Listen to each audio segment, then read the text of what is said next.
Hello hockey and NHL fans, today we're going to review Washington Capitals, the 2018 NHL champions, and we're going to look at their squad, their goalies, their attacking defensive lines, their schedule, what five teams they're going to play against in the first five NHL rounds, and also what players they bought and sold. So let's just start this video, and we're going to start off with newcomers, with players who joined this club in this offseason. So we have two of them, and they're both defenders, Matthew Irvin and Dylan McIlrath. They're not elite players, they're just simple defenders, but they will do the job for this club.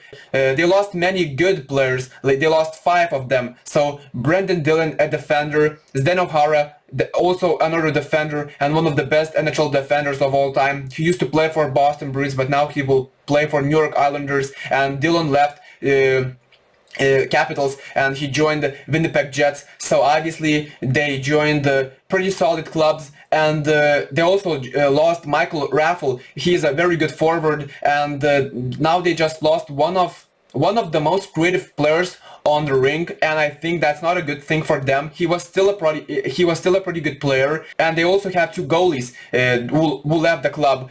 Craig Anderson, he is a goalkeeper who is 40 years old, and he left the club. And we also have Henry Lundqvist. He is also a goalkeeper, and he used to play for New York Rangers. He's also one of the best NHL goalkeepers of all time. He's a Rangers legend, and he retired from professional hockey this summer. Capitals lost a lot of pieces, lost many important and experienced players, and they signed only two players, and those two players are not even good, so they are not even on that level as Tampa. So you need to buy some young, you need to buy at least some young players, some prospects that you can use in the future, because Irvin is already 33 and McIlrath is 29. So I think that's not that bad for Dylan, but still he has to improve even faster. And Irvin, he's not that good anymore, and I think that these two signings are not that impressive, and they're not outstanding, and they will not do anything for them. So I think that they will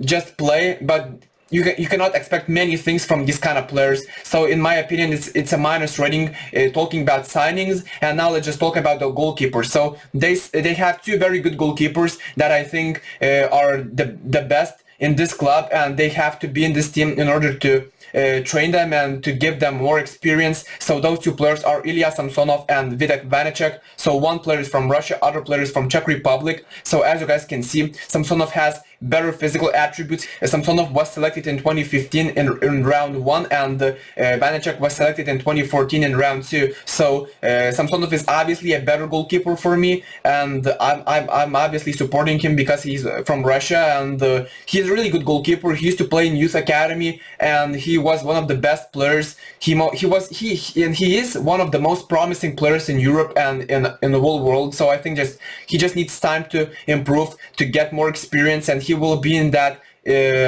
great team, because Capitals, they're a great team, but they're getting older. So I think that in order for them to win titles, they have to get a bit younger. They have to buy some young players, some prospects, because you're not going to win titles with old players, because they're going to get injured more often. So I think that's not a good thing. But for example, their age average is only 24 and a half, so that's pretty good for in that goalkeeping position. They have a pretty good stacked team there, so this is not a problem, and I'm not seeing any problems in that goalkeeping position for now. And talking about their defense line age average is 29, so that's not that bad. It's still pretty okay.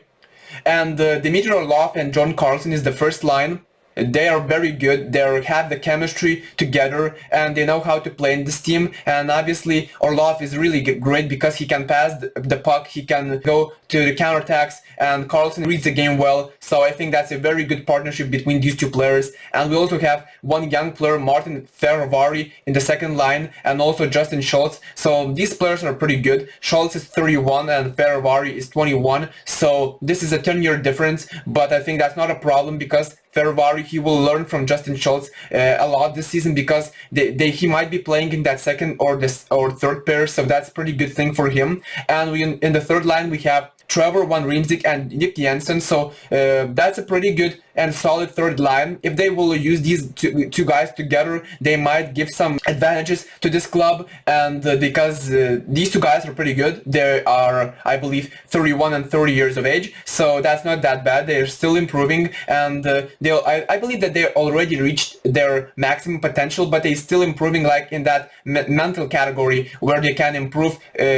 not only physically but also mentally. So I think that's a good thing for Washington Capitals, and I'm not seeing any problems with this defense. Only the biggest problem might be Martin Ferravari, because he's still very young, but if he will improve alongside all of these 5 players and more, he can reach that next level, and maybe he will help this team massively in the playoffs, who knows. So talking about forward lines, we have lots of good players, and in the first line we have Alexander Ovechkin, we have Evgeny Kuznetsov and Tom Wilson. So the first line looks perfect. I don't have anything to say. The only problem is that Alex Ovechkin is already 36 years of age, and that might be a problem in the future, and maybe in this season, because he might get tired and he might get more injuries. But hopefully he will not get any injuries, because I really support this guy. He's one of the best NHL strikers, shooters, call him however you want, but he's a really good player, and he has an incredible talent. So the first line looks fully complete. This team can do many things, this first line especially. And in the second line we have Anthony Manta, Lars Eller, and Daniel Sprong. So Eller, I believe he played with Capitals when they won Stanley Cup. He's also a very knowledgeable player who uses lots of his brain, not only physicality. So I think that's a good thing for this Capitals team, and having this kind of player in the second line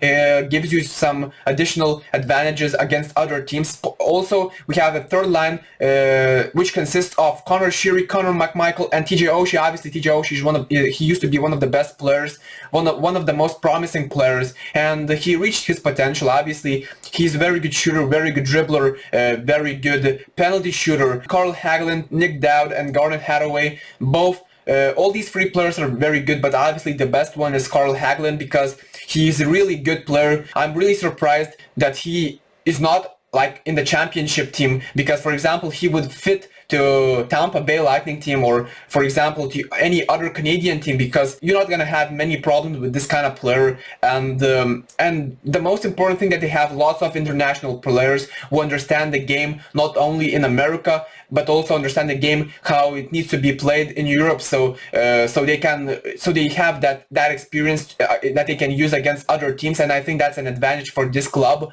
And their age average is 29, is almost 30. So that's not that bad, but obviously we are looking at Alex Ovechkin, who is already 36, and TJ Oshie is already 34. So these are 2 main players, obviously alongside Kuznetsov, Eller, and Tom Wilson. So I think that in the next few seasons they will have to find a replacement for these guys, a few replacements, because they will not be playing forever. And obviously if you want to go for that Stanley Cup title, you have to buy those players, you gotta draft them, and that depends on the scouting, on the money that they're gonna have. Let's just talk about their schedule, about the first 5 games that they're gonna play. So the first game is at home against New York, then they are playing against the champions Tampa Bay Lightning, then they have Colorado at home. So they're gonna play 3 games in a row at home, so that's not that bad, because they might win 2 out of 3, because I don't think that they're gonna beat Tampa, and I don't think that they're gonna beat Colorado, but I still think that they might win against them, because it is the start of the season. So I'm expecting them to win at least 2 games, and it's a start of the season, so they're gonna have the full team and they're gonna have fresh players. Only I believe they lost Backstrom, who is injured for like 2 months, so I think that's not a huge problem for now, because he will be back soon. So then they're playing away from home against New Jersey Devils, and then the last game is Calgary Flames. So they're playing 4 games at home in New York, Tampa Bay, against New York, Tampa Bay, Colorado, and Calgary, and they only have 1 away game against New Jersey. So that's pretty good and easy schedule, because you're playing at home 4 times. So that's really helpful for this team. But obviously you're playing at home against Colorado, Tampa Bay, the teams that might win against you, so that's not that good. But still, when you're playing at home, you can win against these kind of clubs, and you can expect many things to come because it's an early stage, so you can still win and beat these clubs and even the champions. They're not going to be that good. They still have to play a few more games to gain that experience, to gain that chemistry, and Tampa Bay, they also made a lot of changes to their club. Washington Capitals, they will be fighting for playoffs. I think they will be in the playoffs, but they will not make a lot of noise in there because they don't have that many young players who can come in and help. They only have a lot of experienced guys, and I think that's always helpful when you're fighting in playoffs and in regular season. But I think they're not gonna play in conference finals or in Stanley Cup finals, so don't expect too much from them. I think that they will be in the playoffs, as I said before, but I think that's basically it. They will be dropping out of the first round, and that is the story of today, of this team. And hopefully you guys enjoyed this video. It was my second video I'm talking about NHL team, and if you're enjoying, please hit the like button, subscribe to my channel, it would be much appreciated. And I will make a lot of different videos when the season starts, and I also want to make a third video about Seattle Kraken. This is the new team, a new franchise in the NHL, so it would be very interesting to make a video about this new club, about this new organization. So hopefully you will be supporting me in those videos as well. So thank you guys for watching, and I will see you guys in the next video very soon. Peace.